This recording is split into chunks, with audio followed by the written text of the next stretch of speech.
Hello folks, I hope you enjoyed this board build for 0 to 100 hours, our little Saint Nazaire tribute to Operation Chariot. Thanks to our friends over at Sarissa Precision, we have a prize for this vlog series. A £50 voucher for Sarissa's web store. If you want to be in with a chance to win, you can comment below this video. And if you want an extra chance, come over to OnTableTop.com and comment on the video there as well, and you'll be quids in. Now sit back and enjoy the build.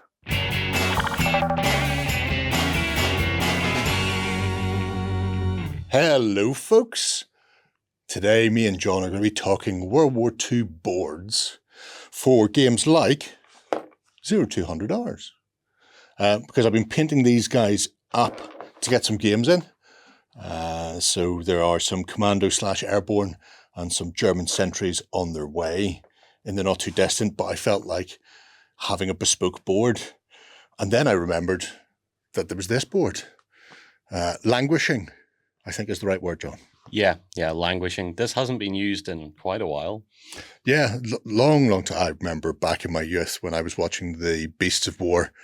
Yeah. Oh, young, fresh-faced youth that they were. And they had this funky-looking board. I can't even remember what it was built for. Volsung. It was for Volsung back in the day. Yeah. So, it's a 4x4 board. It is a dry dock/pier area. For Volsung, but I reckoned we could rejig this into World War II. There is going to be some repairs requiring done. It is safe to say. So as you can see, in places there are chunks out of it. The original water is just sort of sand and colour. Yeah. There may have been a varnish on that, or that might just be damp. I don't know. It's difficult to say. There's a lot going on. So, first things first, obviously it needs washed. But thinking about giving it a new lease of life, have you any thoughts on things we could do to make it a bit more World War II-ish beyond buildings and stuff like that, which we'll get to in a minute? Yeah, I think, beyond the set-on stuff, I think it just needs a bit of TLC first to see where we're actually at. And then I think between you and me, we can plan out a few things that'll make it look a bit more period. Because a dry dock is a dry dock. Yeah. You know, there's not much you can do different with that. We could take out some of the steampunky pipework if we really felt like it, or it doesn't matter. Yeah. No, it's funny. I was looking at those and yes, I was thinking something similar. And then I thought, you know what? Do we really need to? Obviously, there's the little hatches and the like in there as well. The dry dock itself is really nicely done, which is just wood and then sloped, I suppose, drainage parts on the slipway, whatever they were. Yeah. There was something in my head. If we don't want to do too much to the board, what we could do is add to the board. We could try and make an insert into the dry dock to make it full, which would be kind of cool. As in fully flooded? Yeah. Or as in topping off? Yeah, I think make it look fully flooded, but like make it a platform so we don't have to fill the thing with something. You know, we can make it a removable platform that has a water texture on the top. Would be kind of cool. That does sound fancy. Because it's funny because I think I want to do something to the water, but I don't want to do too much, partially because I've got a massive resin U-boat that I want to set on it. So having full water texture would look great, but then would make my U-boat not set on it. Yeah, that's it. So we could, especially for 0 to 100 hours, because it's a 4-foot square they want? Oh, much smaller. Like you can play it on 3-foot square, or you can play it on a 2-foot, depending on the scenario you're doing. Yeah, because if we did something for this to have a ship in there, either flooded or dry, depending, that gives us more play area for something to happen over there. Yeah. If you grab this for a moment.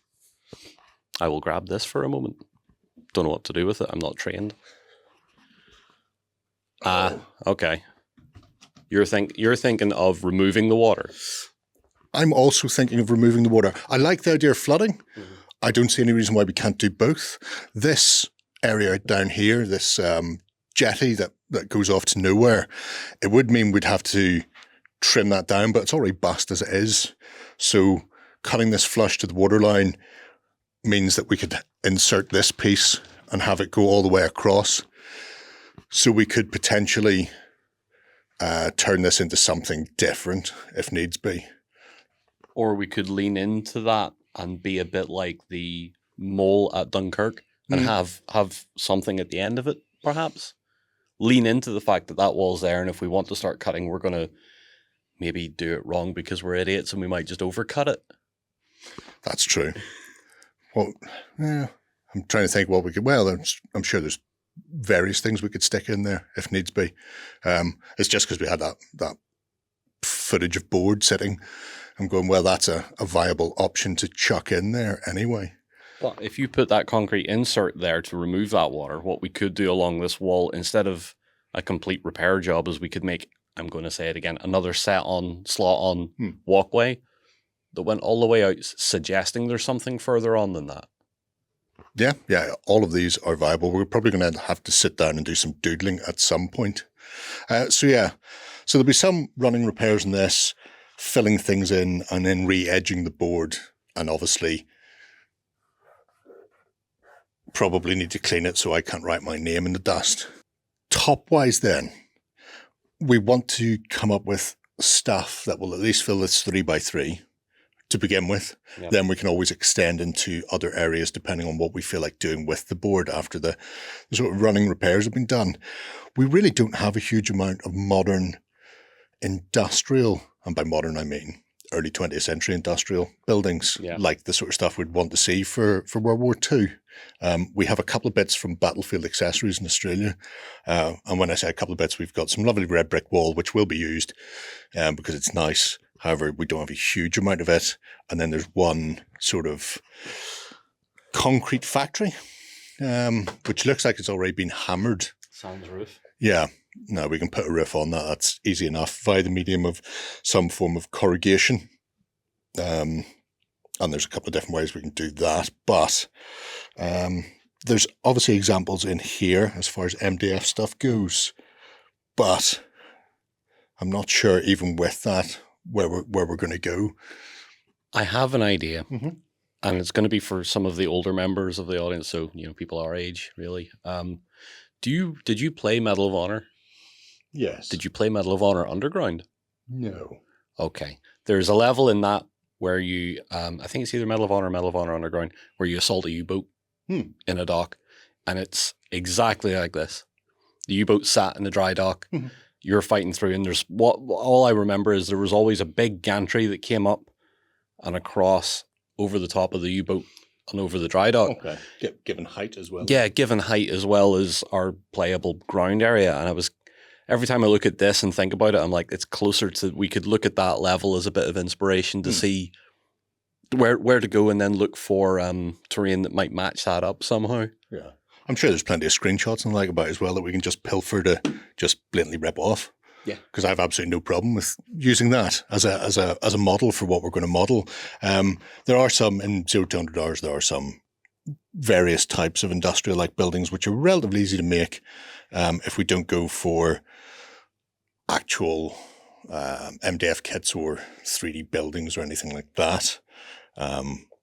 It'll just be a case of populating it. But a couple of things game-wise that I'd really like to lean into, possibly things like the telegraph poles and like, because they don't just look good. But in 0 to 100 hours, you could have missions where one team might have to go and cut communications so they can't signal alarm. So having some form of telegraph system would be great. Lights is another one. Every game is at night. Mm-hmm. So you're always playing technically in the dark, and it cuts down on visibility unless people are near lamps and lights and that sort of thing. And it's another thing we don't have, which we may have to look into, possibly doing the 3D type thing, what you do with the ones and zeros. Yeah, well, we could do that. I mean, if you want to go fancy, we could probably stick some LEDs in them as well. That's, if you can, I'll say yes. I'm a simple fella. I say that now and I'm setting myself up for failure. Yeah. It's the way things go like this anyway.